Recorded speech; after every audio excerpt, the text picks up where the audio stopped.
So this is part 3 of class on May 1st, 2020. So far, we had reviewed the factors that affected reaction rates, and those, of course, you can review on our webpage, which shows us these videos that I posted about how fast reactions occur. Bottom line is, we said these are your 5 factors, and of the 5, this one was the one that we're going to deal with the most as we do calculations, and that's concentration.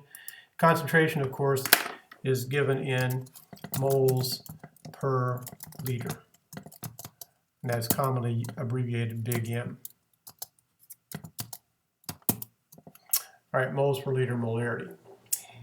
So then, after we reviewed the factors that affect the reaction rate, I tried to show you how they would be used in a rate law. So if we have a chemical reaction, A plus B yields C, that the rate of the forward reaction here can be written as a constant multiplied by the concentration of A raised to its coefficient times B raised to its coefficient. This equation had a proportional sign in it, so we transferred from here to here by putting in a proportionality constant, like pi is in math. If we wanted to go in the reverse direction, back to the left, then this would be the rate law, what we would call the rate law. So this is the rate law for the forward reaction. This is the rate law for the reverse reaction. All right, in the middle video, that looks like a rat claw, rate law. In the middle video, I deviated a little bit and told you that really chemical reactions are not single-step processes, and you need to really look at the multiple steps, and then these exponents will be those that apply to the rate determining step, which is the slowest step, and I went through an analogy about a mailing, so you can go back and watch that. Bottom line is, we're going to oversimplify and be happy to do that right now. So the rate law for the forward reaction is this, the rate law for the reverse reaction is that. Now in equilibrium, you remember a little video we had about the water dumping. In equilibrium, we have a little different scenario than we've had all year. But previously, we've assumed that everything in this bucket goes in this bucket, and that's how chemical reactions work, that all the reactants turn into products. In equilibrium, there's an exchange happening where the products begin to react with themselves and go back to reactants. So equilibrium occurs when that rate of exchange is even. So if I watch a little bit of this, he's dipping here, and he's pouring. He dips. And he's going to pour. He might not pour this time, but he's talking about it. So there you go. Now you can see that the quantities are the same. And it turns out that in the trays, the quantity of liquid is the same. But the fact that the liquid in the trays is the same is not equilibrium. Equilibrium is an equal rate of exchange. So if you change the scenario so that you have a big beaker and a small beaker, and you start doing the same thing, you're going to hit a point where the rate of exchange is the same again. But when you hit that point, you'll see that the water levels are not equal. So equilibrium is about the rate of exchange, exchanging equal quantities. See, 140, 140. You're exchanging equal quantities. You're not saying that the water levels are the same, because they're not going to be. So the concentrations don't have to be the same for equilibrium. Equilibrium is about the rate of exchange. Now over here, we have talked about a rate law.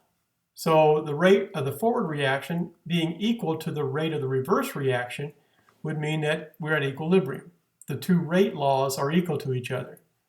So then I did an algebraic rearrangement and showed you that products, if you divide both sides by Kr and divide both sides by a to the x and b to the y, you end up with this expression, Kf over Kr is equal to the c to the z divided by the a to the x, b to the y.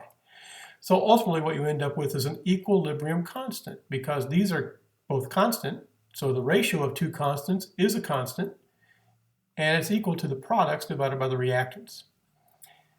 Then we went on to say that if the equilibrium constant is big, then that means you've got more products, because it would mean the numerator is bigger. If you have a small equilibrium constant, then you have more reactants. The denominator would be bigger. And what I mean by that is, which is bigger, 8 over 2 or 2 over 8?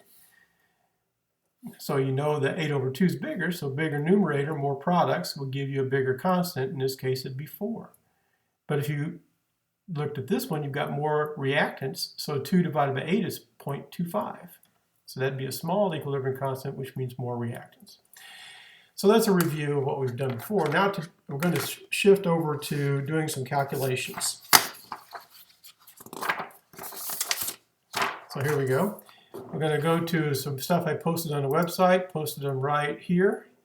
And the first ones are these. So we're going to hit problem, and we have an equation right there. So we're going to try and find the equilibrium constant. What is the value of K?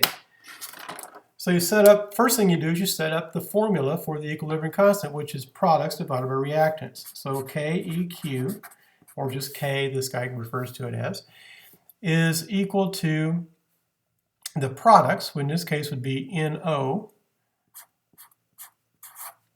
that concentration, multiplied by the Br2 concentration, but that would be squared because of the coefficient of 2 that's in front of the Br2.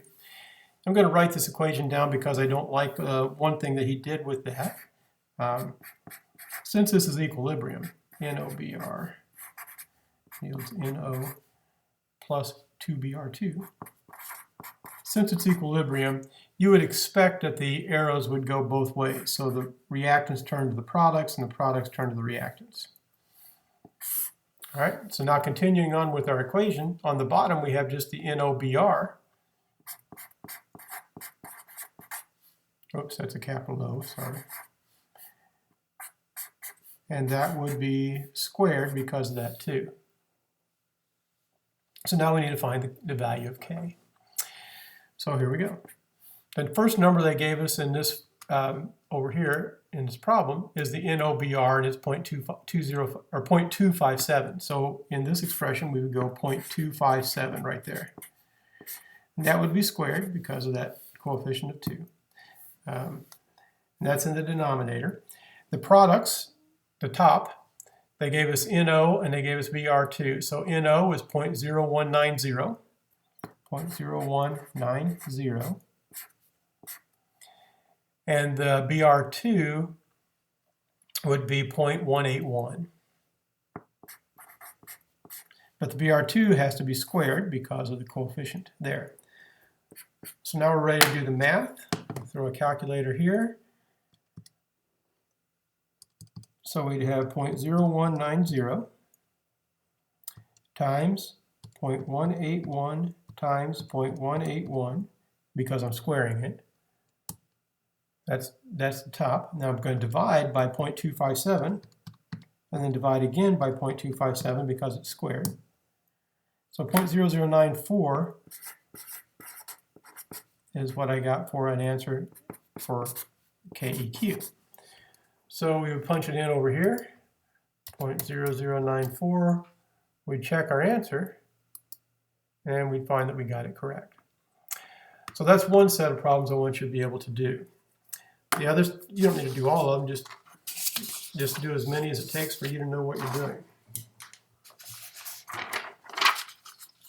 Okay, the other set of problems we're going to do is the other link that I put on here. So we're going to do calculating equilibrium concentrations.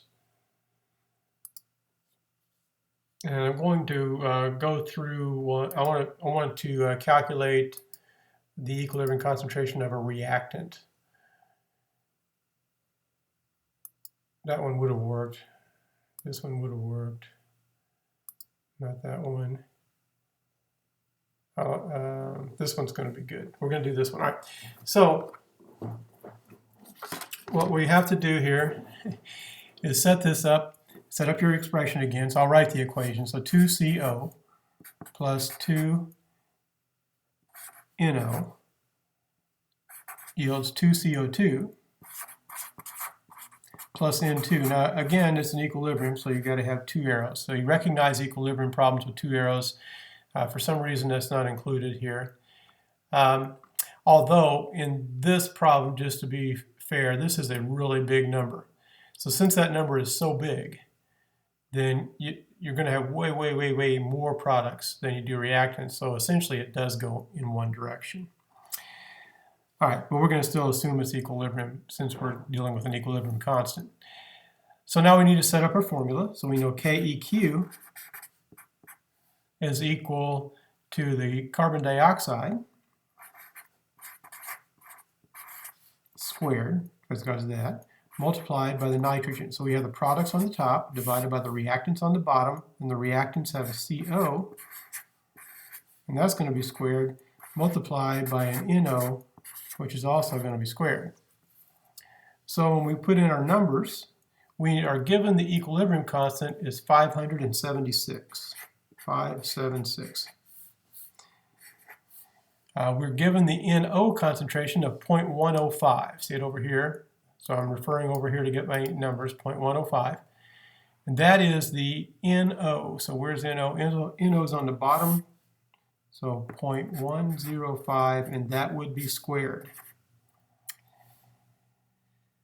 The CO2, the next number they gave us is 0.397, and that's CO2 is up on the top right here. So that's 0.397.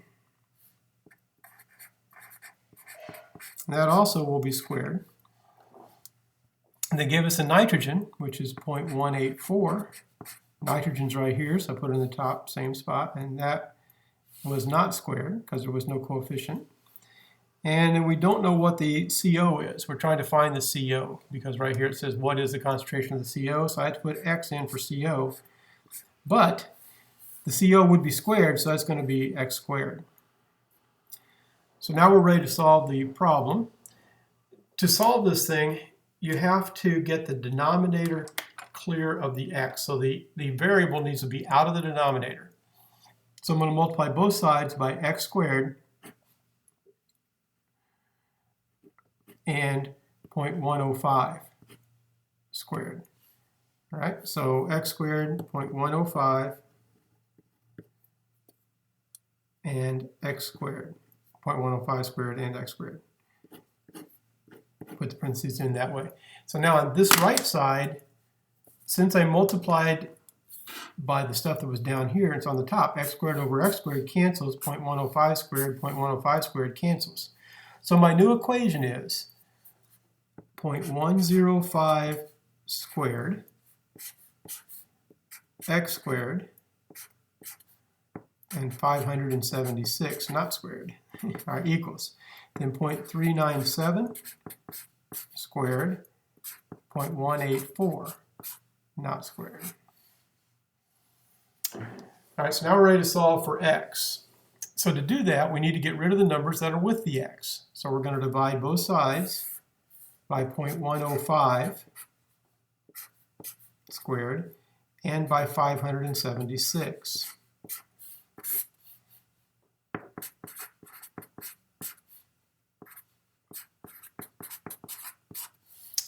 So over this side, they cancel. And I just end up with X squared on that side. On the right side, I'm going to actually work out the numbers. So I've got 0.397 times 0.397 times 0.184 equals. Then I'm going to divide by 0.105 and divide again by 0.105 and then divide by 576. So I get X squared equals 0.0047. But that's not X. Since X squared equals that, X is equal to the square root of that. So to find the square root, I don't know if you know this or not, but a little trick is you take that answer. So we'll take the answer from before, the 0.00457, raise it to the 0.5 power, because when you take the square root, you're really raising it to the 1/2 power. So, or you can use the square root function on your calculator. So it equals 0.0675. I just call it 0.068. So that would be 0.068 moles per liter, because these are all, the concentrations are all in moles per liter. So then we would check our answer, 0.068. Then we check it. and we find that we got it correct. Now, if you get confused, you can hit Show Answer, and it'll show you how to do it. But then you'll have to do a different problem. It won't let you do the same problem twice. And you should do as many of these as it takes for you to know what you're doing. Next week, it's going to get a little bit more complicated, so you want to be sure that you understand this thoroughly. And that's it for part 3 of class on May 1st, 2020.